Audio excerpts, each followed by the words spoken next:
Sziasztok, köszöntök mindenkit! Ma a Motorola legújabb okosóráját fogjuk nektek bemutatni, a Motorola 360-at.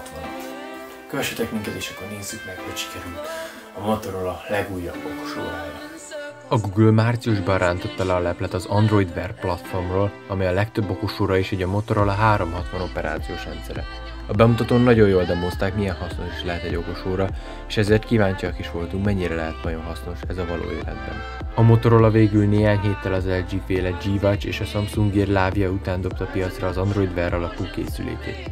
A Moto 360 egyik különlegessége a kör alak, így sokkal inkább hasonlít egy valódi karórára, mint társai. No de nézzük is meg!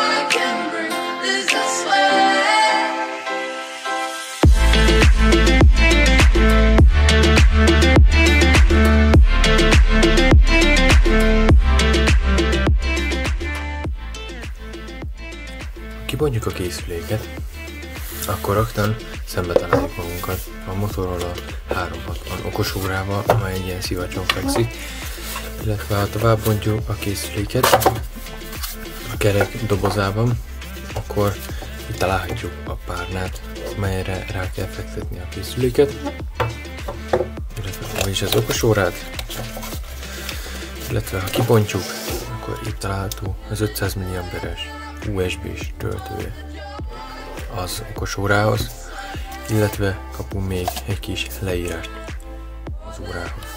És ennyi található a dobozban. Az óra egy 1,56-szoros érintőkijelzőt kapott, amelynek felbontása 240x320 pixel. A készülék házafémből készült, a bőrszíj 22 mm széles. A kijelző nem teljesen kerek, az alján közelség és fényérzékelő szenzort találunk, az oldalán pedig kerek bekapcsoló gombot. Ami plusz pozitívum, az IP67-es védelem, így akár vízben is használhatjuk, persze csak korlátozott ideig. A belső tárhely mérete 4 GB, amelyekre képeket, illetve zenéket tölthetünk, amiket később lejátszhatunk például egy bluetooth-os hangszórón. Ami negatívum, az az akkumulátor mérete. Sajnos a 320 mAh hamar elfogy, mi körülbelül 1-1,5 napot tudtuk használni egy töltéssel. Az óra viselése nagyon kényelmes, amely köszönhető persze a sima bőrszíjnak. Az óra tartalmaz pár kényelmi funkciót, mint például a felemelésre aktiválódó kijelző, illetve a tenyerelés hatására való kikapcsolás.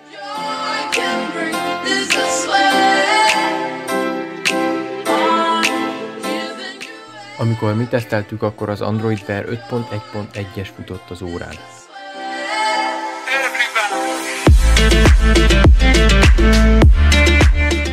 Az óra előlapja nagyon jól testre-szabható, sok óralap közül választhatunk, illetve több ezret tölthetünk le a Play áruházból telefonunk segítségével.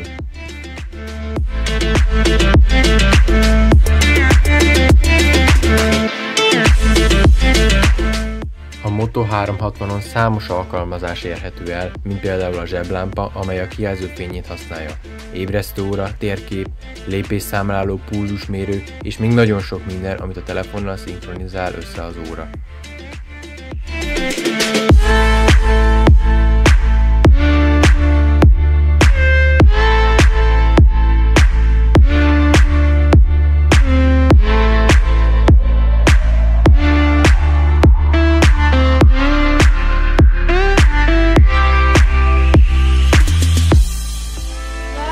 A lépésszámláló viszonylag jól működik és hasznos, a pulzusmérő, illetve a kalóriaszámláló méréseiben már nem igazán voltunk biztosak.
Android Wear-es órákhoz letölthetjük a telefonra az Android Wear alkalmazást, így arról a telefonra az összes értesítést megkapjuk az óránkon, illetve innen testeszaphatjuk jobban az óránkat, és innen menedzselhetjük is.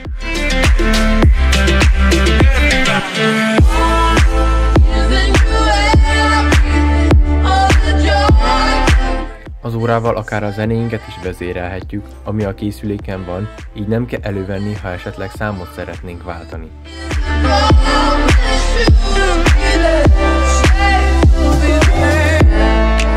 Emellett pedig egy kamera alkalmazást is letölthetünk, így távolról az órával vezérelve is készíthetünk képeket.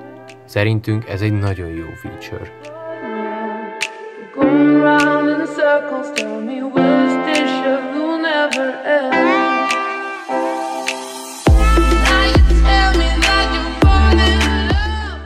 Köszönöm a figyelmet, remélem tetszett a videó. Ha tetszett, akkor nyomjatok rá egy lájkot, illetve iratkozzatok fel a csatornára, amíg nem tettétek meg. További videóinkat itt és itt tudjátok megnézni, illetve megnézhettek az Instagram csatornáinkat, ahol a legfrissebb képeket láthatjátok a teszt folyamáról. A Moto 360-at az EMAG Magyarország biztosította. Még egyszer köszönöm a figyelmet, sziasztok!